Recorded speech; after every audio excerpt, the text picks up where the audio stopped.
ہرقل شاہ روم نے قریش کے قافلے میں ایک آدمی بلانے کو بھیجا، اور اس وقت یہ لوگ تجارت کے لیے ملک شام گئے ہوئے تھے، اور یہ وہ زمانہ تھا جب رسول اللہ صلی اللہ علیہ وسلم نے قریش اور ابو سفیان سے ایک وقتی عہد کیا ہوا تھا۔ جب ابو سفیان اور دوسرے لوگ ہرقل کے پاس ایلیا پہنچے جہاں ہرقل نے دربار طلب کیا تھا، اس کے گرد روم کے بڑے بڑے لوگ، علماء، وزراء و امراء بیٹھے ہوئے تھے۔ ہرقل نے ان کو اور اپنے ترجمان کو بلوایا، پھر ان سے پوچھا کہ تم میں سے کون شخص مدعی رسالت کا زیادہ قریبی عزیز ہے؟ ابو سفیان کہتے ہیں کہ میں بول اٹھا کہ میں اس کا سب سے زیادہ قریبی رشتہ دار ہوں۔ یہ سن کر ہرقل نے حکم دیا کہ اس ابو سفیان کو میرے قریب لا کر بٹھاؤ اور اس کے ساتھیوں کو اس کی پیٹھ کے پیچھے بٹھا دو۔ پھر اپنے ترجمان سے کہا کہ ان لوگوں سے کہہ دو کہ میں ابو سفیان سے اس شخص یعنی محمد صلی اللہ علیہ وسلم کے حالات پوچھتا ہوں، اگر یہ مجھ سے کسی بات میں جھوٹ بول دے تو تم اس کا جھوٹ ظاہر کر دینا۔ ابو سفیان کا قول ہے کہ خدا کی قسم اگر مجھے یہ غیرت نہ آتی کہ یہ لوگ مجھ کو جھٹلائیں گے تو میں آپ صلی اللہ علیہ وسلم کی نسبت ضرور غلط گوئی سے کام لیتا۔ خیر، پہلی بات جو ہرقل نے مجھ سے پوچھی وہ یہ کہ اس شخص کا خاندان تم لوگوں میں کیسا ہے؟ میں نے کہا وہ تو بڑے اونچے عالی نسب والے ہیں۔ کہنے لگا اس سے پہلے بھی کسی نے تم لوگوں میں ایسی بات کہی تھی؟ میں نے کہا نہیں۔ کہنے لگا اچھا اس کے بڑوں میں کوئی بادشاہ ہوا ہے؟ میں نے کہا نہیں۔ پھر اس نے کہا بڑے لوگوں نے اس کی پیروی اختیار کی ہے یا کمزوروں نے؟ میں نے کہا نہیں، کمزوروں نے۔ پھر کہنے لگا اس کے تابعدار روز بڑھتے جاتے ہیں یا کوئی ساتھی پھر بھی جاتا ہے؟ میں نے کہا نہیں۔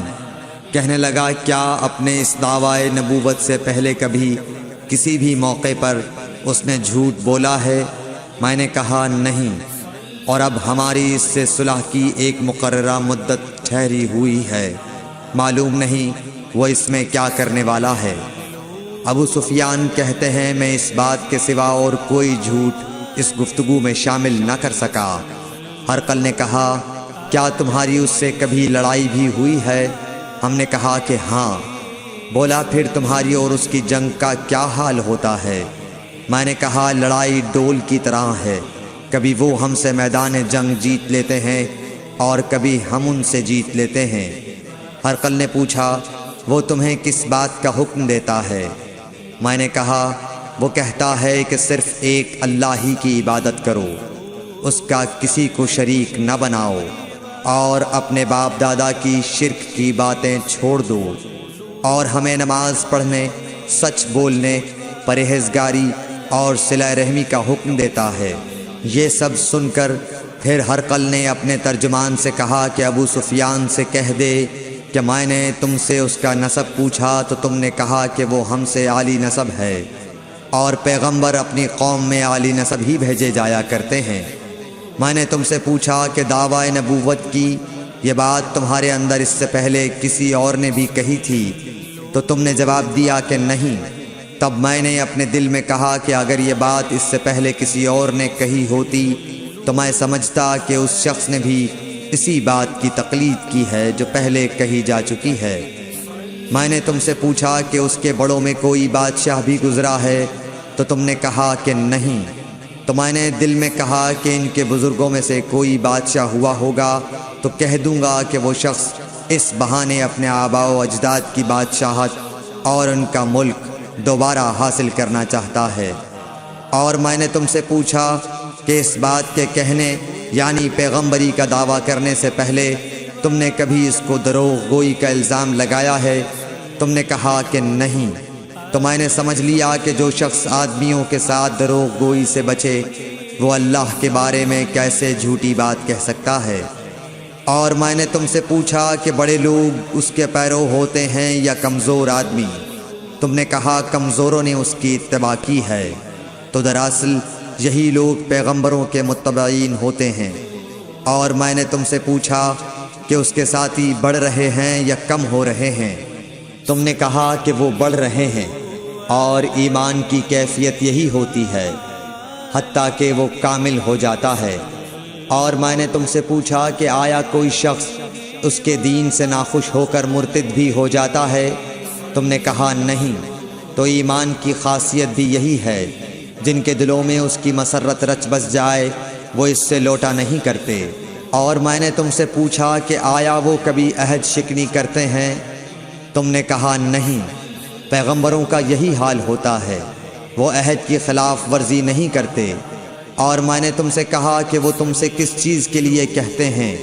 تم نے کہا کہ وہ ہمیں حکم دیتے ہیں کہ اللہ کی عبادت کرو، اس کے ساتھ کسی کو شریک نہ ٹھہراؤ، اور تمہیں بتوں کی پرستش سے روکتے ہیں، سچ بولنے اور پرہیزگاری کا حکم دیتے ہیں۔ لہٰذا اگر یہ باتیں جو تم کہہ رہے ہو سچ ہیں تو ان قریب وہ اس جگہ کا مالک ہو جائے گا کہ جہاں میرے یہ دونوں پاؤں ہیں۔ مجھے معلوم تھا کہ وہ پیغمبر آنے والا ہے، مگر مجھے یہ معلوم نہیں تھا کہ وہ تمہارے اندر ہوگا۔ اگر میں جانتا کہ اس تک پہنچ سکوں گا تو اس سے ملنے کے لیے ہر تکلیف گوارا کرتا۔ اگر میں اس کے پاس ہوتا تو اس کے پاؤں دھوتا۔ ہرقل نے رسول اللہ صلی اللہ علیہ وسلم کا وہ خط منگایا جو آپ نے وحیہ کلبی رضی اللہ تعالیٰ عنہ کے ذریعے حاکم بصرہ کے پاس بھیجا تھا، اور اس نے وہ ہرقل کے پاس بھیج دیا تھا۔ پھر اس کو پڑھا تو اس میں لکھا تھا، اللہ کے نام کے ساتھ جو نہایت مہربان اور رحم والا ہے۔ اللہ کے بندے اور اس کے پیغمبر محمد صلی اللہ علیہ وسلم کی طرف سے یہ خط ہے شاہ روم کے لیے۔ اس شخص پر سلام ہو جو ہدایت کی پیروی کرے۔ اس کے بعد میں آپ کے سامنے دعوت اسلام پیش کرتا ہوں۔ اگر آپ اسلام لے آئیں گے تو دین و دنیا میں سلامتی نصیب ہوگی، اللہ آپ کو دوہرا ثواب دے گا، اور اگر آپ میری دعوت سے روگردانی کریں گے تو آپ کی رعایا کا گناہ بھی آپ ہی پر ہوگا۔ اور اے اہل کتاب، ایک ایسی بات پر آ جاؤ جو ہمارے اور تمہارے درمیان یکساں ہے، وہ یہ کہ ہم اللہ کے سوا کسی کی عبادت نہ کریں اور کسی کو اس کا شریک نہ ٹھہرائیں، اور نہ ہم میں سے کوئی کسی کو خدا کے سوا اپنا رب بنائے۔ پھر اگر وہ اہل کتاب اس کتاب سے منہ پھیر لیں تو مسلمانوں، تم ان سے کہہ دو کہ تم مانو یا نہ مانو، ہم ایک خدا کے اطاعت گزار ہیں۔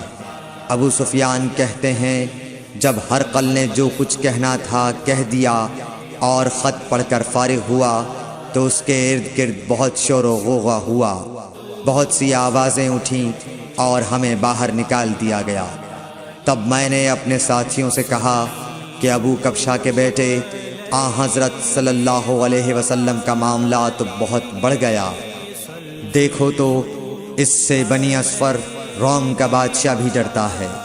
مجھے اس وقت سے اس بات کا یقین ہو گیا کہ حضور صلی اللہ علیہ وسلم ان قریب غالب ہو کر رہیں گے، حتیٰ کہ اللہ نے مجھے مسلمان کر دیا۔ راوی کا بیان ہے کہ ابن ناطور ایلیا کا حاکم ہرقل کا مصاحب اور شام کے نصارہ کا لاٹ پادری بیان کرتا تھا کہ ہرقل جب ایلیا آیا ایک دن صبح کو پریشان اٹھا تو اس کے درباریوں نے دریافت کیا کہ آج ہم آپ کی حالت بدلی ہوئی پاتے ہیں، کیا وجہ ہے؟ ابن ناطور کا بیان ہے کہ ہرقل نجومی تھا، علم نجوم میں وہ پوری مہارت رکھتا تھا۔